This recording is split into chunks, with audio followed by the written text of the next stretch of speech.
Hello मेरे प्यारे दोस्त, मेरा नाम है शुभम कुमार एंड आप अभी पढ़ रहे हैं हमारे साथ प्रोबेबिलिटी। ये प्रोबेबिलिटी का लेक्चर नंबर 27 है और इसमें हम इंडिपेंडेंट इवेंट्स के ऊपर इंटरमीडिएट लेवल्स प्रैक्टिस करने वाले हैं, क्वेश्चंस प्रैक्टिस करने वाले हैं। तो चलिए लेक्चर्स को बिना देरी किए स्टार्ट करते हैं। अगर आप मेरे इस चैनल पे बिल्कुल नए हो तो प्लीज़ मेरे इस चैनल को सब्सक्राइब करें और अपने यार दोस्तों में ज़रूर शेयर करें। तो चलिए अब हम स्टार्ट करते हैं प्रॉब्लम नंबर 1 से। तो सबसे पहले इस क्वेश्चंस को पढ़ो। If A and B are independent events such that P A की वैल्यू दे रखी है, पी बी की वैल्यू दे रखी है and probability of exactly one of A B दिया हुआ है, A comma B 5/9, then find the values of P. तो सबसे पहले आपको देखकर क्या लगता है इस प्रॉब्लम्स को हमें क्या करना चाहिए? अब बोलो सर पहले ये तो बता दो कि इसका मतलब क्या है, what is the meaning of this. तो probability of exactly one of A and B. देखो, जब भी हमारे पास कोई इवेंट है ना, अगर ए और बी मिलके, मान लो कि ए और बी कर रहा है, ऑब्वियसली इंडिपेंडेंट है तो इंडिपेंडेंटली कर रहा है, तो क्या होगा? आइदर वो जो इवेंट होगा हमारे पास उसको ए सॉल्व कर देगा या फिर वो इवेंट क्या कर देगा, बी कर देगा। ये होगा हमारे पास। हमें exactly one of A and B कहने का मतलब ये हुआ कि अगर सेम टाइम पे दोनों इंडिपेंडेंटली कर रहा है तो ए कर देना चाहिए कंप्लीट, बट बी नहीं होना चाहिए, या फिर बी अगर किया तो ए नहीं होना चाहिए। मीन्स एक टाइम मोमेंट पे कहने का मतलब कोई एक ही प्रॉब्लम सॉल्व करे। तो इस पर्टिकुलर प्रॉब्लम्स को पहले ये सोचो कि एक्चुअली हम कैसे इसको रिप्रेजेंट करें in the forms of probability. ठीक है, तो ये चीजें समझ में आई कि प्रोबेबिलिटी ऑफ एग्जैक्टली वन जो है ना, exactly one, one of A and B जो है हमारे पास, दिस इज नथिंग बट क्या हमारे पास probability of A intersection B complement plus probability of A complement intersection B. अब आपके मन में क्वेश्चन यहाँ पे ये आना चाहिए, सोचो कि why I have taken intersection here not union. अगर मैं ए यूनियन बी कंप्लीमेंट लेता ना, ठीक है, तो ए यूनियन बी कंप्लीमेंट में क्या आ जाता, वैसे रीजन भी आ जाते जो कि जिस रीजन में कोई भी प्रॉब्लम सॉल्व नहीं कर पा रहा है। अगर ए बी हमारे पास है तो हमें क्या चाहिए था कि एग्जैक्टली वन ऑफ ए और बी प्रॉब्लम सॉल्व करे। मीन्स हमें ये रीजन चाहिए, और ये रीजन कहने का मतलब क्या, प्रोबेबिलिटी ऑफ ओनली ए है, only A, and this region is nothing but probability of only B. तो हमें this region plus this region हमने किया। ठीक है, एक बार ये लिया प्रोबेबिलिटी ऑफ ओनली ए, एक बार ये लिया प्रोबेबिलिटी ऑफ ओनली बी। अगर यूनियन लेते तो हमारे पास ये तो रीजन आता है, साथ में हमें ये फालतू के ये रीजन भी मिल जाता।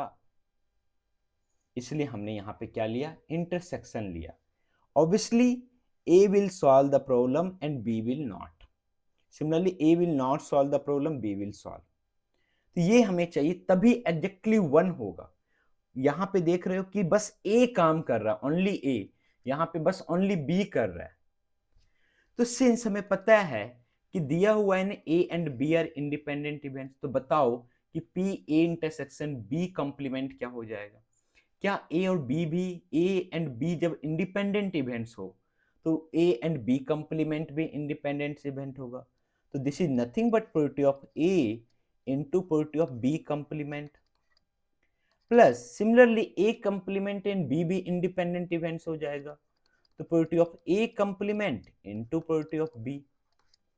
And this is nothing but it is given here that this is equal to 5/9, so this is 5/9, 5/9।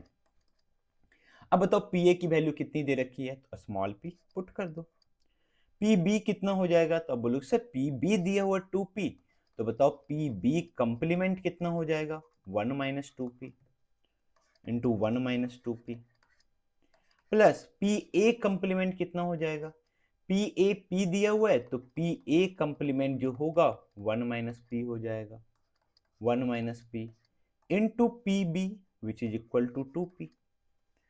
अब आपको लग रहा है कि सर यहाँ पे शायद एक क्वाड्रेटिक इक्वेशन बन रहा है और वहीं से हमारे पास p की वैल्यू आ जाएगी। यस, तो चलिए इस क्वाड्रेटिक इक्वेशंस को जल्दी से ऑब्टेन कर लेते हैं।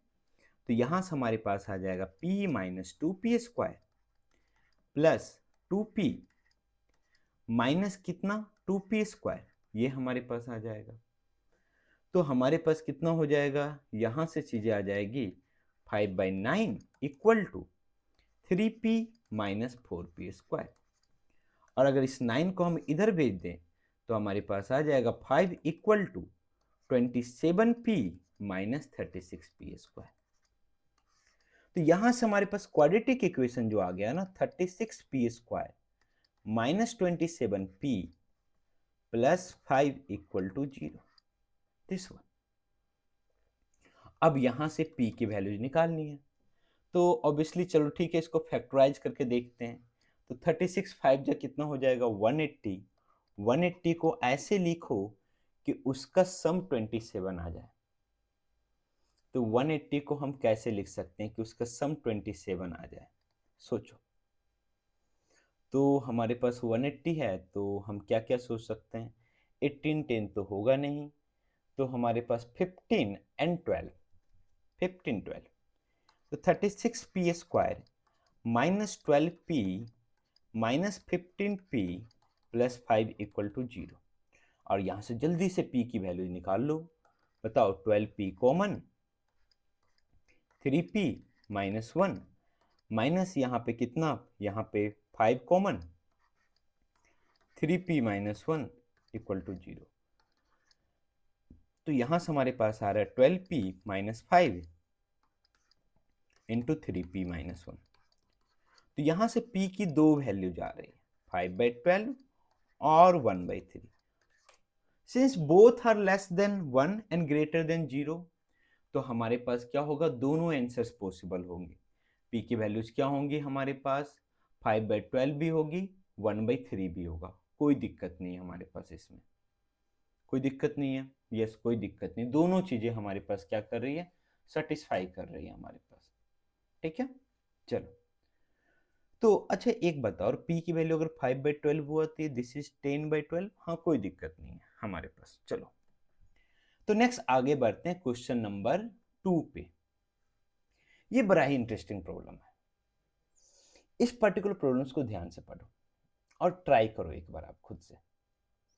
When a missile is fired at a ship, the probability that it is intercepted is 1/3, and the probability that the missile hits the target, given that it is not intercepted, is 3/4. If 3 missiles are fired independently from the ship, then the probability that all 3 hit the target is। मान लो कि चलो ठीक है, दो दोस्त के बीच में, दो देशों के बीच में लड़ाई चल रही है और हमने इधर से कोई मिसाइल फायर किया, तो क्या होगा, आइदर वो इंटरसेप्टेड हो जाएगा, उधर से इंटरसेप्ट कर लिया।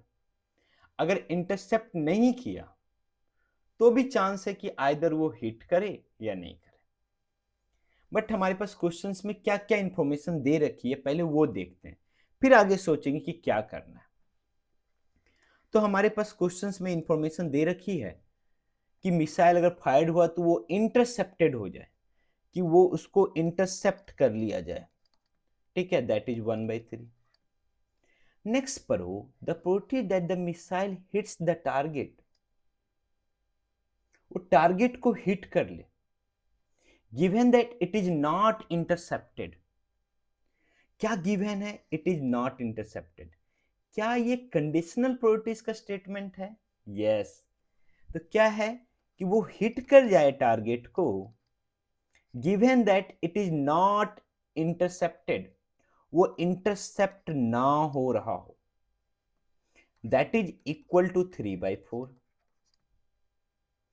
If 3 missiles are fired independently, 3 missiles independently fire किया गया, ठीक है, from the ship, then the probability that all 3 hits the target.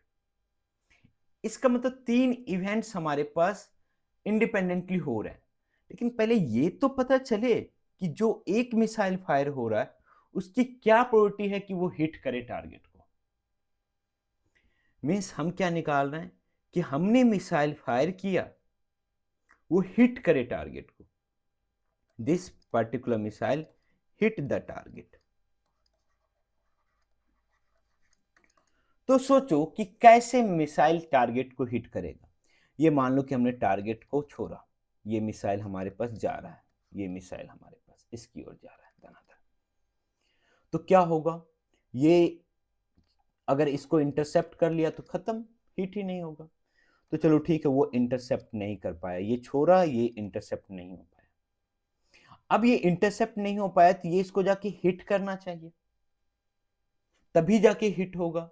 तो probability of hit the target is nothing but, ये हमारे पास दो इवेंट का कॉम्बिनेशन है कि वो हमारे पास इंटरसेप्ट ना हो एंड वो हिट भी करे टारगेट को।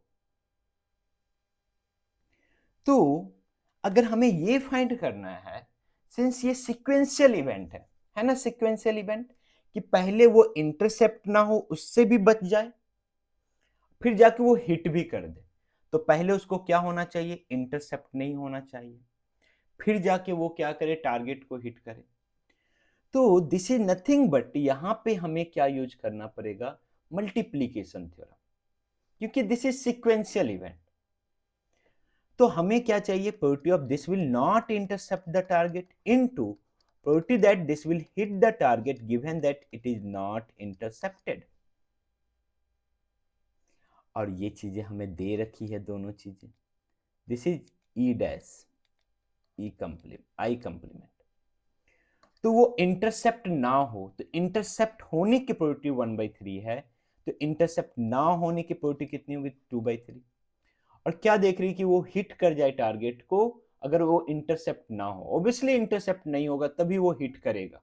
यही हम फाइंड करना चाह रहे हैं कि एक मिसाइल के लिए, फॉर वन मिसाइल क्या सिचुएशन है, फॉर वन मिसाइल क्या सिचुएशंस वहां पे चल रही है। तो ये हमारे पास कितनी दे रखी है, दिस इज नथिंग बट 3/4। तो यहां से हमारे पास आया कि एक सिंगल मिसाइल जो छोड़ा जाएगा उसकी प्रोबेबिलिटी हिट करने की कितनी है, 1/2। अब ऐसे 3 मिसाइल्स इंडिपेंडेंटली छोड़े गए, अब हमारा इंडिपेंडेंट इवेंट्स जो है ना वो रोल में आ रहा है। Now we have fired 3 missiles independently, 3 missiles independently. अब बोल रहा है क्या क्वेश्चन में, कि क्या उसकी प्रोबेबिलिटी है कि तीनों को तीनों मिसाइल्स जो है, all 3 missiles hit the target, अपने टारगेट को हिट कर ले। तो इसके लिए क्या होना चाहिए कि पहला मिसाइल्स भी हिट करे टारगेट को, मीन्स फर्स्ट मिसाइल जो हमारे पास है उसको हम, चलो ठीक है मिसाइल्स को ना अब हम चलो फर्स्ट मिसाइल भी हिट करे टारगेट को, M1 से डिनोट कर रहे हैं। सेकेंड मिसाइल भी हिट करे टारगेट को, उसको M2 से डिनोट कर रहे हैं। थर्ड मिसाइल हिट करे टारगेट को, उसको M3 से डिनोट। सिंस बोला तीनों हिट करे, दैट मीन तीनों का इंटरसेक्शन, तीनों हिट करे। क्या इससे फील होता है कि तीनों हिट करे, ये नहीं बोला कि एटलीस्ट वन हिट करे, ठीक है, बोला तीनों हिट करे। तो बताओ, सिंस ये तीनों इंडिपेंडेंटली छोड़े गए, तो this is will be equal to कि एक किसी मिसाइल्स के हमारे पास हिट करने के क्या प्रोबेबिलिटी है। तो हमने निकाला कि हिट द टारगेट किसी मिसाइल्स की प्रोबेबिलिटी जो है वो 1/2 है। सिंस ये तीनों इंडिपेंडेंट है तो हर किसी की प्रोबेबिलिटी 1/2 1/2 1/2 होगी, and this will be equal to 1/8। ये तीनों हिट करे अपने टारगेट को। कैसा क्वेश्चन था ना, कि हम यहाँ पे देखें कि multiplication events and independent events दोनों को यूज, इसलिए जब भी स्टेटमेंट आए ना पहले स्टेटमेंट को पढ़ो। प्रोबेबिलिटी में क्वेश्चंस के स्टेटमेंट पढ़ना बिल्कुल जरूरी है, ठीक है। तो हमारे पास आंसर फाइनली क्या आया, दैट इज 1/8। अब लो सर 1/8 तो ऑप्शंस में ही नहीं है, I think this should be 1/8, ये हमारे पास 1/8 होना चाहिए, ठीक है। हम इसको कर देते हैं 1/8, 1/8। क्या आप बता सकते हो कि what is the probability that at least one, probability of at least one हमारे पास कितना हो। चलो जल्दी इसको सॉल्व करो, और हम तब तक यहाँ पे वीडियो को रोको और इस क्वेश्चन को सॉल्व करो आप, ठीक है, फिर मैं आपको आंसर बताऊंगा। तो probability of at least one in the sense कहने का मतलब क्या हुआ कि M1 union M2 union M3, at least one, कोई भी। And this is nothing but, since तीनों इवेंट्स इंडिपेंडेंट है, this is nothing but probability of M1 complement into probability of M2 complement into probability of M3 complement, and this will be equal to 1 minus कितना हो जाएगा, 1/2 into 1/2 into 1/2, that will be equal to 7/8, कि कोई एक जाके hit करे। देख लो कितना बढ़ गया प्रोबेबिलिटी कि तीनों हिट करे at that time, that is 1/8, और हमारे पास क्या हो कि इसमें से कोई एक हिट करे, दैट इज 7/8। ठीक है, इसलिए I think may be, but हमें कभी भी मेरा ओपिनियन ऐसा है कि हम कभी किसी वार को सपोर्ट नहीं करते हैं अनटिल एंड अनलेस सिचुएशंस ऐसी हो कि यार कि सामने वाला तो हमें बकस ही नहीं रहा है, then at that situation I have to protect myself. But जैसे कि ईरान ने, या फिर नॉट आई मीन्स, चलो ठीक है, ईरान ने बहुत सारे मिसाइल्स मान लो कि इजराइल पे छोड़ रहा है, तो इजराइल क्या कर रहा है, मोस्ट ऑफ द मिसाइल्स क्या हो जा रहे हैं, इंटरसेप्ट हो जा रहे हैं, लेकिन फिर भी कुछ मिसाइल्स जाके हिट कर रहे हैं। ठीक है, तो हम देख रहे हैं कि सारे मिसाइल्स जो हिट करें उसकी प्रोबेबिलिटी बहुत कम है, एटलीस्ट वन, 7/8। इसी में अगर और हम इंक्रीज कर दें नंबर ऑफ मिसाइल्स की, देन ये प्रोबेबिलिटीज क्या हो जाएंगी हमारे पास, ये हमारे पास इंक्रीज हो सकती है। ठीक है, चलो, क्योंकि जितना हम इंक्रीज करेंगे दिस विल बी लेस, इस तीनों का प्रोडक्ट और लेस होता चला जाएगा। अगर एक और मिसाइल होता तो ये 1 माइनस 1/16, दैट इज 17/16 होता। ठीक है, चलो अब बढ़ते हैं अगले क्वेश्चंस की ओर। आज ना सब जगह टारगेट को हिट करेंगे वैसे प्रॉब्लम्स ले रहे हैं, लेकिन उसमें अलग अलग टाइप्स के प्रॉब्लम्स हैं। ठीक है, चलो, तो हमारे पास प्रॉब्लम है नेक्स्ट, हमारे पास 3 persons P, Q and R independently try to hit a target, किसी टारगेट को हिट करने इंडिपेंडेंटली ट्राई कर रहा है। If the probability of P, Q and R hitting the target is this, then the probability that target is hit by P or Q but not by R। एक time था जब वो पूछते थे कि एटलीस्ट वन के द्वारा hit करने की प्रोबेबिलिटीज क्या होगी, बट अब वो चाहते हैं कि आपके पास वेन डायग्राम का एक अच्छा मैप आपके माइंड में बनना चाहिए जब भी आप किसी प्रॉब्लम्स को देखो। तो ऑब्वियसली हमें पता है कि this problem is nothing but हमारे पास इंडिपेंडेंट इवेंट्स के कॉन्सेप्ट पे बनेगा, बट उससे पहले इसका वेन डायग्राम आपके माइंड में बनना चाहिए। What is the meaning of P और Q बट नॉट R? ठीक है, इसका मतलब क्या है, अब बताओ कि इसको हम कैसे रिप्रेजेंट करें सेट थ्योरी में। तो बोलो सर P और Q है तो इसका मतलब सिंपल है P union Q, yes, but now tell me R not है means R complement. Now tell me यहां पे हम क्या लेंगे, वेदर विल टेक इंटरसेक्शन और यूनियन। क्या आपके माइंड में ये मैप तैयार हो रहा है? देखो यूनियन कहने का मतलब क्या हुआ ना कि हम यूनियन जब लेंगे ना तो what is R complement, R complement अगर ये R है तो R कंप्लीमेंट का मतलब ये। अब ये रीजन अगर कोई भी यूनियन लेंगे, अगर मान लो कि हमारे पास P यहां पे है, Q यहां पे है, तो यूनियन लेंगे तो ये सारे रीजन आ जाएंगे। ठीक है, लेकिन हमें क्या चाहिए, हमें चाहिए कि P और Q तो करे बट R नहीं करे। कहने का मतलब अगर ये वेन डायग्राम में मान लो कि ये P है, ये Q है, ये R है, ठीक है, this is P, this is Q, this is R, तो बता सकते हो कौन सा रीजन चाहिए? हमें ये रीजन चाहिए कि जहां पे P Q तो हो बट R ना हो, ये रीजन चाहिए। तो सोचो कि अगर ये रीजन चाहिए तो इसको हम कैसे रिप्रेजेंट करेंगे? तो this region is nothing but P union Q intersection R complement. R complement कहने का मतलब R को छोड़ के उसके साथ इंटरसेक्शन में इस दोनों का यही आएगा, आएगा ना। तो हमें बेसिकली इसकी प्रोबेबिलिटीज फाइंड करनी है। ठीक है, अब बताओ ये हमारे पास किसके इक्वल हो जाएगा?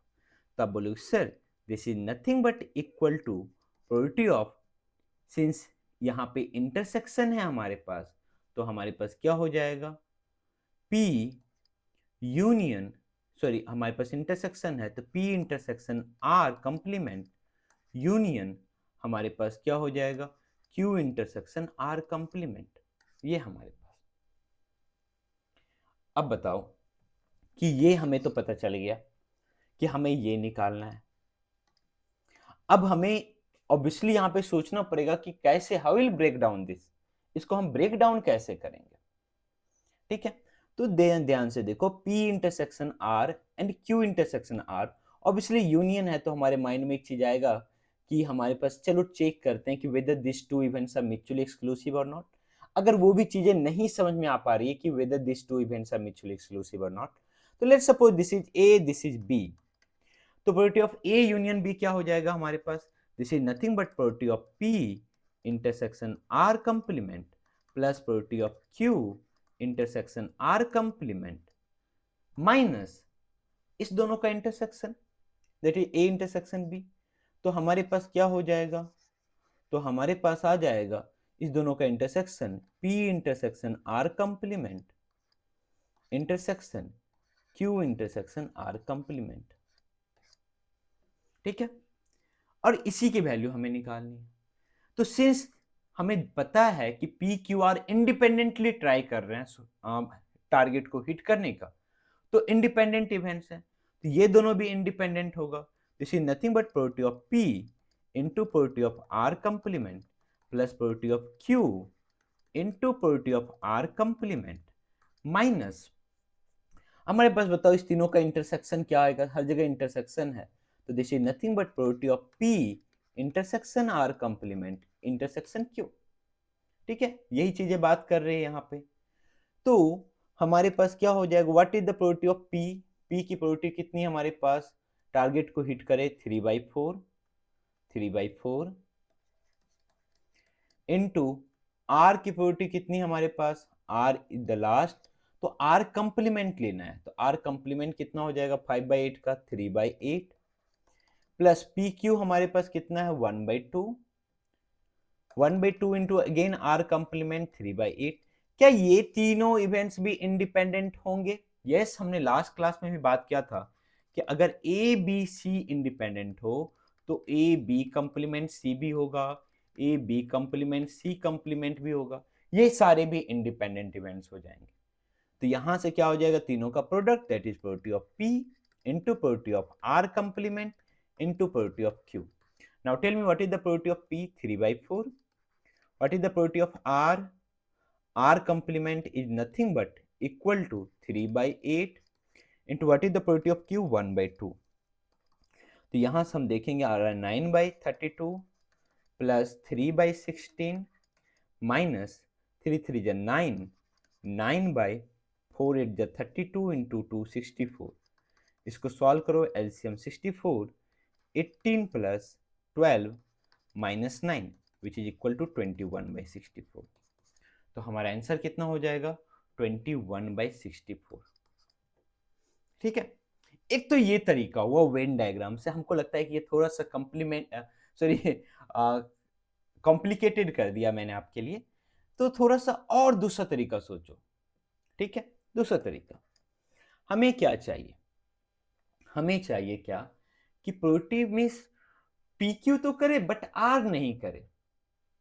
तो हम चलो ठीक है काम करते हैं, प्रोबेबिलिटी ऑफ पी हम पी और क्यू को पहले ऐड करते हैं, उसमें हमें क्या माइनस करना पड़ेगा, उसमें ये माइनस करना पड़ेगा वो रीजन जिसमें आर इन्वॉल्व हो रहा है, वो रीजन हमें माइनस करना पड़ेगा, ना। अगर वेन डायग्राम से यहां से देखो, देखो वेन डायग्राम की हेल्प लो, this is A, this is not A, P Q R. ठीक है, तो this is P, this is Q, this is R. तो हमें बस चाहिए कि प्रोबेबिलिटी ऑफ पी और क्यू बट नॉट आर चाहिए। तो हमने पहले किया कि चलो ठीक है, प्रोबेबिलिटी ऑफ पी हमने सम कर दिया और प्रोबेबिलिटी ऑफ क्यू भी हमने सम कर दिया, प्रिंसिपल ऑफ इंक्लूजन एक्सक्लूजन। अब जो रीजन हमें नहीं चाहिए उसको माइनस कर देंगे, सिंस हमें ये रीजन नहीं चाहिए जो आर के साथ कॉमन आ रहा है पी क्यू में। ठीक है, तो उसको हमें क्या करना पड़ेगा, माइनस करना। उससे पहले हमें ये देखना है क्या हमने जब प्रोबेबिलिटी ऑफ पी और क्यू को सम किया तो पी और क्यू में जो कॉमन है वो कितनी बार आ रहा है। अब लोग सर वो 2 बार आ रहा है, एक बार पी के साथ में, एक बार क्यू के साथ में, तो एक बार माइनस कर देते हैं पी इंटरसेक्शन क्यू। अब क्या करेंगे, जो इसके बीच में कॉमन रीजन है किसमें, पी और आर के बीच में, उसको माइनस कर देते हैं। Probability of P intersection R minus probability of Q intersection R. ठीक है, अब जरा सोच के बताओ कि जो तीनों में कॉमन होगा P intersection Q intersection R, वो कितनी बार आया था। अब बोलो सर जब तीनों में कॉमन है तो इसमें भी होगा इसमें भी होगा, 2 बार आया था। आपने माइनस कितनी बार किया, जब तीनों में कॉमन है तो दोनों में भी कॉमन होगा, दोनों में भी कॉमन होगा, दोनों में भी। हमने 3 बार माइनस किया, तो क्या वो एक्स्ट्रा माइनस हुआ। यस। अब बोले सर हमें चाहिए तो नहीं ना वो जो तीनों में कॉमन है, बिल्कुल नहीं चाहिए, क्योंकि हमें बस पी और क्यू वाला चाहिए, आर के साथ तो कॉमन चाहिए ही नहीं। लेकिन एक एक्स्ट्रा टाइम माइनस हुआ है ना, तो एक बार ऐड करना पड़ेगा, P intersection Q intersection R. यही हम चाह रहे थे कि ये ऐसे भी लॉजिकली आप सोचो, प्रिंसिपल ऑफ इंक्लूजन एक्सक्लूजन, पहले ऐड करो, फिर जो कॉमन रीजन है उसको माइनस करो, फिर देखो कि कुछ एक्स्ट्रा प्लस माइनस हुआ है उसको ऐड करो। तो what is the probability of P, P की प्रोबेबिलिटी हमारे पास है that is 3/4, 3/4 and this is 1/2 minus, since P and Q are independent events, so this will be equal to probability of P into probability of Q, which is 3/4 into 1/2 minus P और R भी independent है, तो this will be P into R, 3/4 into वो 5/8 दिया हुआ है, yes 5/8 दिया हुआ है, 5/8 minus Q into R, Q कितना है 1/2, R कितना हमारे पास 5/8 प्लस P, ये तीनों भी हमारे पास किसके इक्वल हो जाएगा, सिंस तीनों इंडिपेंडेंट तो तीनों के प्रोडक्ट के इक्वल, तो which is equal to 3/4 into हमारे पास कितना हो जाएगा 1/2 इंटू हमारे पास 5/8। चलो इसको सिंप्लीफाई कर लेते हैं, तो this is nothing but 3/4 plus 1/2 minus 3/8 minus 15/32 minus 5/16 plus 15/64। तो यहाँ से इसके बाद सिंप्लीफिकेशन हम करेंगे, 64 एलसीएम लेंगे, तो हमारे पास 4 से 16 टाइम्स में वो हो जाएगा 48, और ये हो जाएगा हमारे पास 32, माइनस हमारे पास हो जाएगा 24, और ये हो जाएगा -30, 16 4 जा 64, देन 20 प्लस 15। और अगर हम ऐड कर ले पहले, तो ये तीनों का एडिशन हमारे पास 95 माइनस इस हमारे पास इस तीनों का एडिशन हमारे पास 74/64, तो 21/64। ठीक है, अब दोनों में से किसी भी लॉजिक से सॉल्व कर सकते हो, या फिर चाहो तो आप अपने यहाँ एक सेपरेट लॉजिक भी बना सकते हो, कोई दिक्कत नहीं। बेसिकली क्वेश्चंस को हमेशा हमें डिफरेंट डिफरेंट लॉजिक में सोचना चाहिए, डिफरेंट लॉजिक। चलिए ठीक है, अब हम आगे बढ़ते हैं हमारे पास नेक्स्ट क्वेश्चन नंबर 4। तो क्वेश्चन नंबर 4 हमारे पास क्या है कि let E complement, obviously E complement in order, चलो ठीक है, let E F and G be pairwise independent events, and यहाँ पे probability of G is greater than 0, and P E intersection F intersection G equal to 0, then this equal to किसके equal होगा हमारे पास ये options में। तो सबसे पहले ना इस क्वेश्चन में कुछ हमारे पास बेसिक चीजें उसको समझते हैं कि what is the meaning of pair wise independent, means ये ओनली पेयर वाइज इंडिपेंडेंट है, मीन्स ई एफ जी को हम कंप्लीटली इंडिपेंडेंट नहीं बोल सकते हैं। ठीक है, तो pairwise independent in the sense कहने का मतलब क्या हुआ कि E intersection F will be equal to PE into P F, क्योंकि ई एंड एफ पेयर होगा independent. Similarly, PE intersection G will be equal to PE into PG, and similarly PF intersection G will be equal to PF into PG, या फिर हमारे पास जो भी हमारे पास हो E कंप्लीमेंट F, ये सारी चीजें हमारे पास। पीजी ग्रेटर देन 0, ऑब्वियसली क्योंकि यहाँ पे हमारे पास क्या कंडीशनल प्रोबेबिलिटी है, तो जी की वैल्यू क्या, प्रोबेबिलिटी ऑफ जी की वैल्यू 0 नहीं हो सकती। ये तीनों का इंटरसेक्शन हमारे पास 0 दे रखा है। दैट मीन्स इसका मतलब क्या है बताओ, कि P E intersection F intersection G equal to 0 दे रखा है। That means E intersection F intersection G है ना, दैट इज इक्वल टू 5 है। ठीक है, वो 5 के इक्वल है। अब आगे बढ़ते हैं कि हमें इसकी वैल्यू निकालनी है। थोड़ा सा इसको ध्यान से देखो कि ये हमारे पास क्या है। तब sir this is E complement intersection F complement conditional probability that given that G occurred, या फिर हमारे पास जी के बारे में कुछ इंफॉर्मेशन है।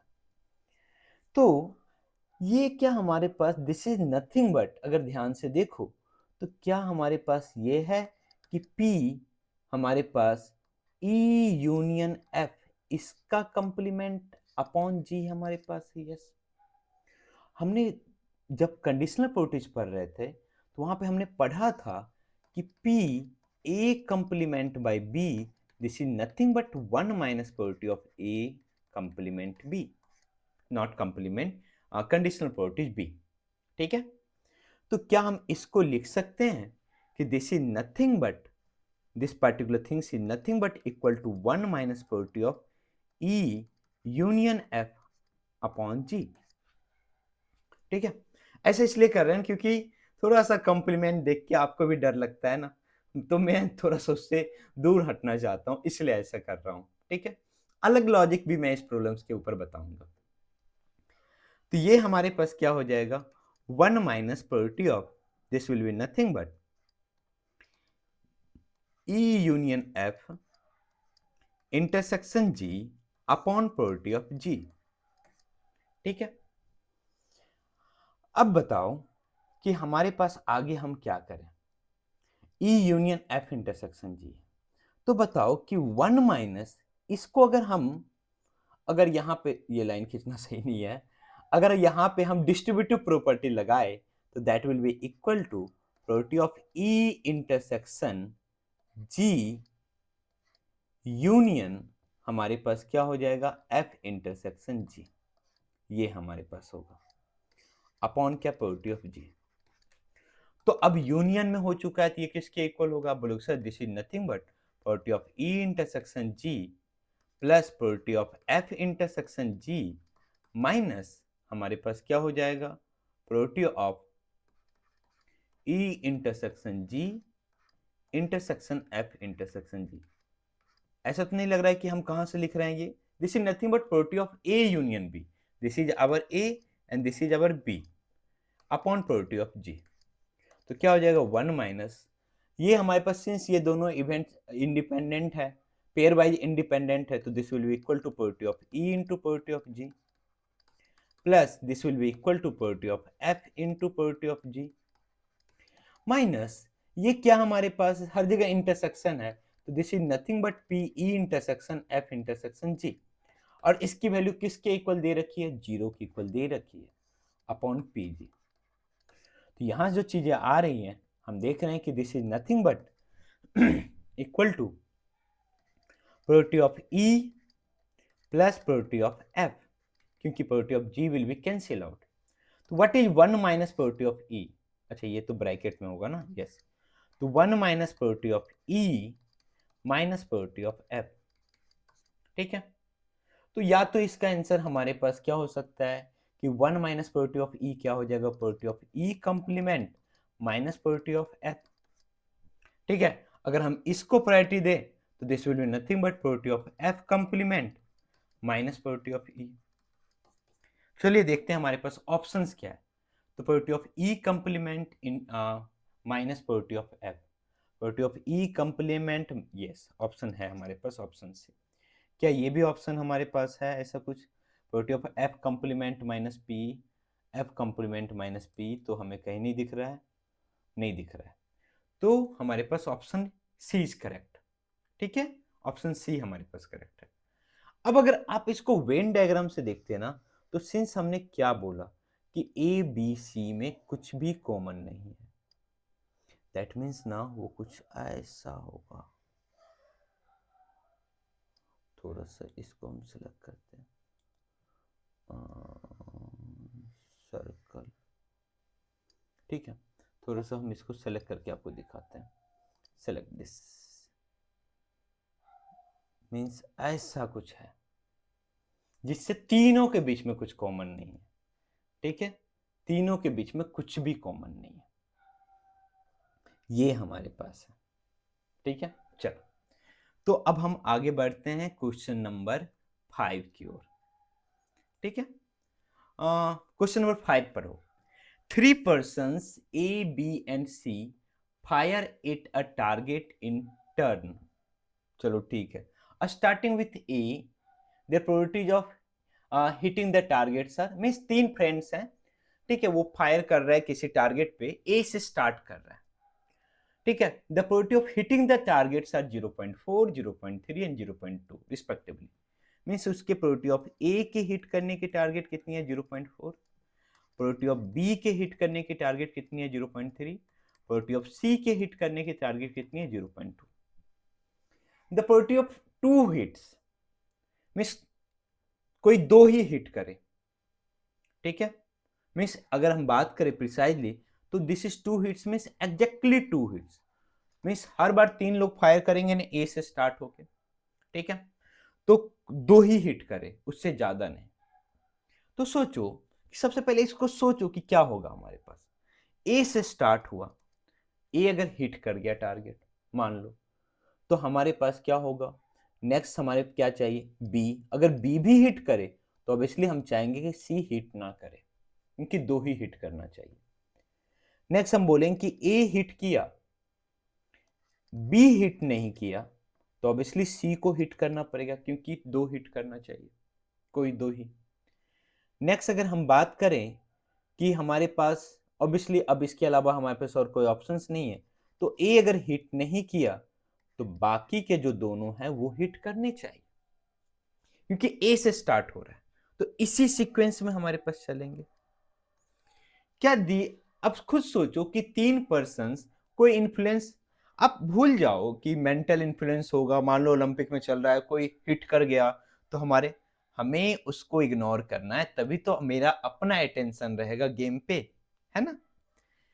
तो और बताओ, क्या ये तीनों इवेंट्स म्यूचुअली एक्सक्लूसिव हैं? यस, यहां ए बी हिट कर रहा है, यहां ए सी हिट कर रहा है, यहां बी सी हिट कर रहा है। तो अगर हम प्रोबेबिलिटी ऑफ इस सभी का क्या निकालना है, सम निकालना है। Probability of A intersection B complement intersection C plus probability of A complement intersection B intersection C. Since this 3 events are independent, तो इसकी प्रोबेबिलिटीज किसके इक्वल हो जाएगी, this is nothing but probability of A into probability of B into probability of C complement plus probability of A into probability of B complement into probability of C plus probability of A complement into probability of B into probability of सी।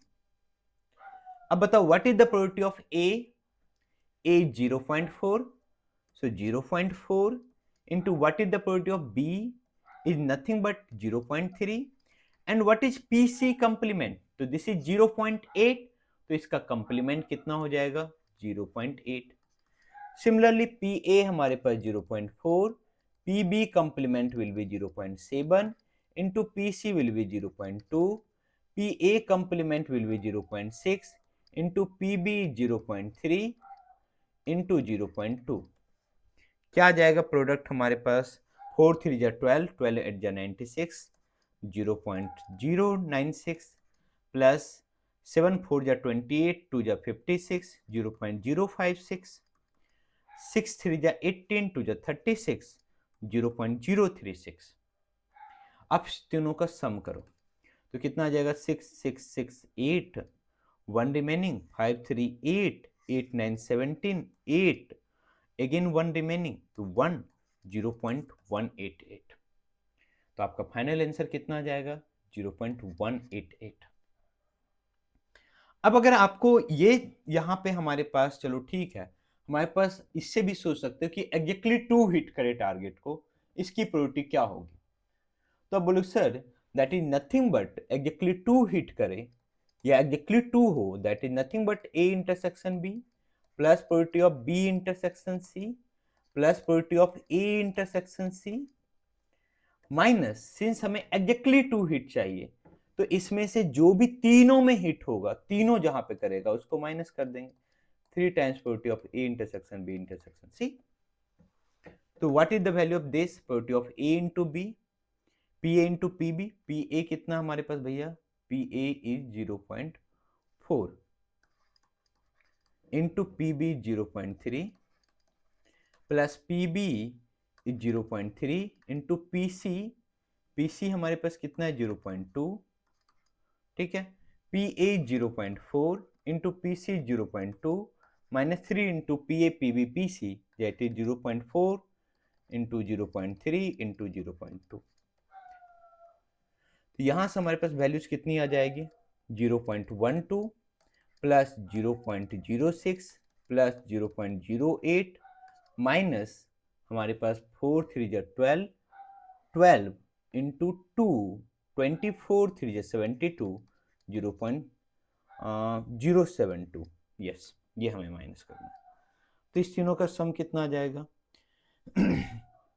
तो 8 6 14 14 2 16 6 remaining 1 हमारे पास कितना 2 0.26 और इसमें हमारे पास क्या minus करना है 0.072 माइनस करना है.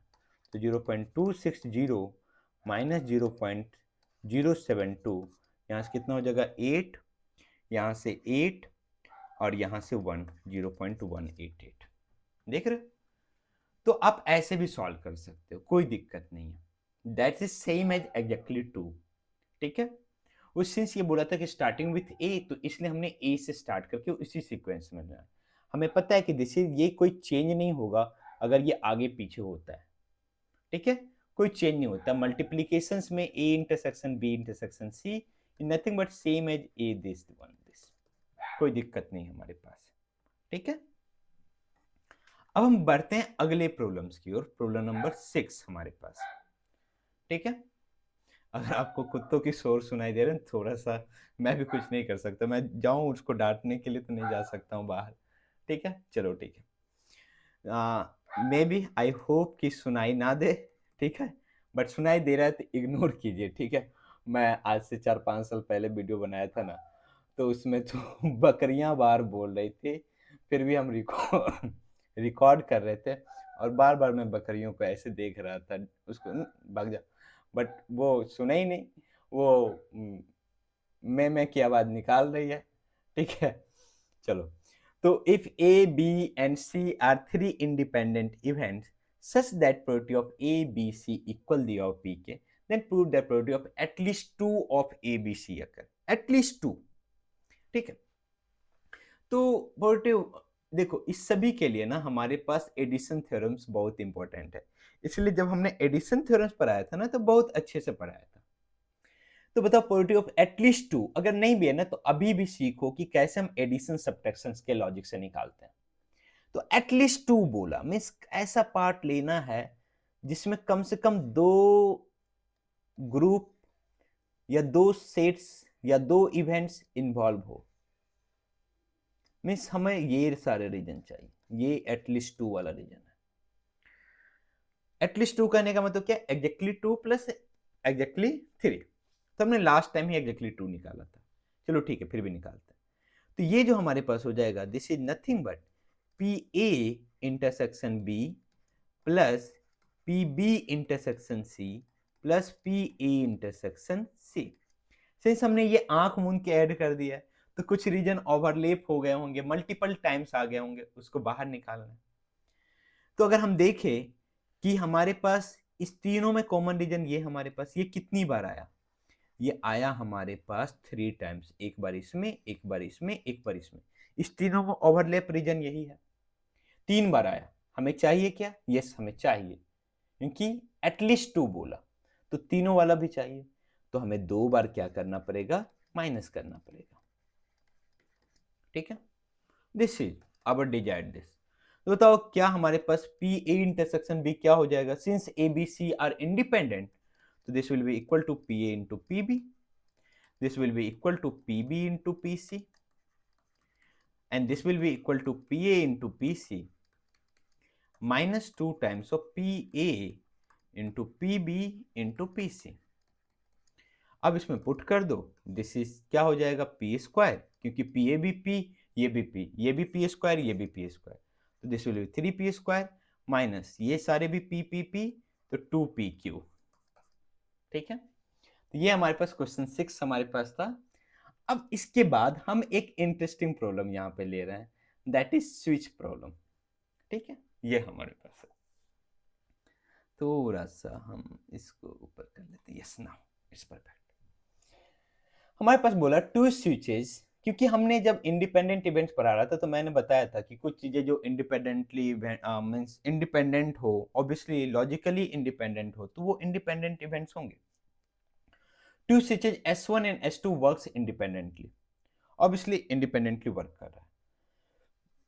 The probability that S1 works is 0.90 and the probability that switch S2 works is 0.80। अब हमारे पास दो सर्किट है, मान लो कि हम सर्किट डिजाइन करने वाले हैं। ठीक है, अब यहाँ पे हमारे पास बैटरी लगा हुआ है। अब देखना है कि यार कि इससे इलेक्ट्रिक करंट यहाँ पे पहुंच के ये बल्ब क्या कर जाए, ग्लो कर जाए। ठीक है, सिमिलरली इस सर्किट में भी बल्ब ग्लो कर जाए। तो हमें निकालना है कि क्या चांसेज है, इसमें क्या चांसेज है हमारे पास बल्ब ग्लो करने के। ठीक है, इसमें क्या चांसेज है, हमें इसका निकालना है कि ये प्रोबेबिलिटी निकालना है कि ये सर्किट वर्क करेगा, C1 मान लेते हैं, और इसका निकालना है कि सर्किट वर्क करेगा। उसी के अकॉर्डिंग हम अपना सर्किट डिजाइन करेंगे। देखना तो पड़ेगा कि हमारे पास कौन से सर्किट की प्रोबेबिलिटी ज्यादा है कि वो वर्क करे। ठीक है, हमारे पास क्या दिया हुआ है, हमारे पास ये दिया हुआ है कि S1 जो काम करे उसकी प्रोबेबिलिटी दे रखी है कि probability of S1 will work 0.90 and probability of S2 will work is 0.80। ठीक है, अब हमारे पास सबसे पहला है कि सीरीज में है। अब बताओ कि ये सीरीज में है, ये सर्किट कब कंप्लीट होगा, जब दोनों स्विच वर्क करें, तभी ना। अगर मान लो कि ऐसा हुआ कि चलो ठीक है ये स्विच हमारे पास काम किया, ये भी स्विच मान लो कनेक्ट कर देते हैं भैया, ये स्विच काम किया बट इसमें कुछ फॉल्ट है, तो आगे क्या इलेक्ट्रिक करंट जाएगा क्या, नहीं। आप 10th क्लास में पढ़े होगे या फिर फिजिक्स में पढ़े होगे कि हमारे पास क्या होता है कि जब हमारे पास सर्किट में सीरीज में चीजें होती है ना, तो कहीं पे भी एक फेलियर आने पे पूरा का पूरा खत्म। ठीक है, वो खत्म हो गया, सर्किट ही बर्बाद हो गया, इसलिए हम सीरीज अवॉइड करते हैं। तो ये हमारे पास ये जो सर्किट C1 है ये तभी वर्क करेगा जब दोनों स्विच वर्क करे, दैट इज दोनों स्विच वर्क करे, that is S1 intersection S2। और since S1 and S2 independent events है, तो this will be equal to probability of S1 into probability of S2। एंड क्या हो जाएगा हमारे पास, प्रोबेबिलिटी ऑफ S1 0.9 इंटू 0.8, कितना आ जाएगा हमारे पास 0.72। देख रहे हो, इस दोनों से कम हो गया। पहले हमारे पास इसकी 90% चांस थी, इसकी 80% चांस थी, अब इस सर्किट का जो चांस है ना, प्रोबेबिलिटी जो चांस है, दैट इज 72% है। ठीक है, घट गया। ये आप थोड़ा मानने से इनकार करो, सर कैसे घट सकता है ना, 80 90 से 72, हो सकता है ये काम करे तो ये ना करे, ये करे तो ये ना करे, तो इसकी 72% है। अब सोचो कि ये अगर स्विच हमने ऑन कर दिया, ये ऑन कर दिया, तो ये सर्किट कब वर्क करेगा, जब दोनों में से कोई एक, अगर मान लो कि इधर से भी हमारे पास इलेक्ट्रिक करंट यहाँ पे चला गया, ठीक है, तो ये सर्किट हमारे पास कंप्लीट हो जाएगा, ये बल्ब के पास इलेक्ट्रिक करंट पहुंच जाएगा हमारे पास, ये सर्किट हमारे पास। अब आप ऐसे सोच सकते हो कि हमारे पास कि भैया जी बल्ब जलाना है, तो बल्ब जलेगा तभी ना जब कंप्लीट होगा, तो थोड़ा सा फिजिकली मीन्स फिजिक्स के पॉइंट ऑफ व्यू से भूल जाओ ये बल्ब भूल जाओ। ठीक है, ऐसा सोचो, थोड़ा सा मैं अब फिर से सर्किट डायग्राम डिजाइन करना पड़ेगा, थोड़ा सा मैं डिजाइन करता हूँ कि ऐसा सोचो कि हमारे पास ये हमारे पास है, ठीक है, यस, ये पैरेलल में, तो यहाँ पे हमारे पास एक स्विच है S1 और यहाँ पे हमारे पास एक स्विच है S2। ठीक है, ये हमारे पास है, ठीक है, ये हमारे पास अब हमने यहाँ से इधर से इलेक्ट्रिक करंट जा रहा है, हमें यहाँ चाहिए इलेक्ट्रिक करंट। सेम पिछले वाले में जब दोनों सीरीज में था, जो दोनों सीरीज में था S1 S2, ठीक है। यहाँ से हमारे पास, भूल जाओ बल्ब को, भूल जाओ, वो ऑब्वियसली सर्किट क्लोज होना चाहिए उसके लिए, ठीक है। I1 I2 नॉट A1, चलो ठीक है। अब सोचो, अब ध्यान दो कि ऑब्वियसली जब सीरीज में होगा तो जब तक दोनों काम नहीं करेगा हमारा काम, इलेक्ट्रिक करंट यहाँ पे पहुंचेगा नहीं, और कहीं भी फॉल्ट आ गया तो यहाँ इलेक्ट्रिक करंट नहीं होगा, सर्किट हमारे पास बीच में सर्किट ब्रेक हो जाएगा। इस सिचुएशन में अब हम क्या समझें कि अगर S1 वर्क किया सिर्फ, तब भी यहाँ पे इलेक्ट्रिक करंट पहुंच जाएगा। अगर सिर्फ हमारे पास S2 वर्क किया तब भी इलेक्ट्रिक करंट पहुंच गया, दोनों वर्क किया तब भी पहुंच गया। तो क्या ऐसा नहीं बोल रहा है सेकेंड क्वेश्चन में हमारे पास प्रोबेबिलिटी ऑफ एटलीस्ट वन, दोनों में से कोई एक, that is S1 union S2। Since S1 and S2 are independent, that is nothing but will be equal to probability of S1 1 minus S1 complement into probability of 1 minus S2 complement। 1 minus S1 complement कितना हो जाएगा 0.1 into S2 complement 0.2, तो 1 minus यहाँ पे कितना आ जाएगा हमारे पास, that is 0.02 and that is equal to 0.98। ये सर्किट वर्क करे इसकी प्रोबेबिलिटी है 98%। That's why we are preparing parallel combinations, ठीक है। कि अगर हमारे पास स्विचेज है मल्टीपल स्विचेज, तो चलो ठीक है, कोई बात नहीं, ये अगर इसी में एक और लगा देंगे तो और ये चीजें प्रोबेबिलिटी इंक्रीज हो जाएगी, ठीक है। तो ये हमारे पास इस लेक्चर का लास्ट क्वेश्चन था। अब बताओ कि आपको ये सारे क्वेश्चंस कैसे लगे, और आपने कुछ सीखा या नहीं सीखा इस लेक्चर से। और साथ में इस लेक्चर्स के बाद कमेंट में पिन किया हुआ आपको असाइनमेंट जरूर मिल जाएगा, तो उसे जरूर सॉल्व करें। साथ ही लेक्चर्स को पूरा देखने के लिए थैंक यू, बाय बाय।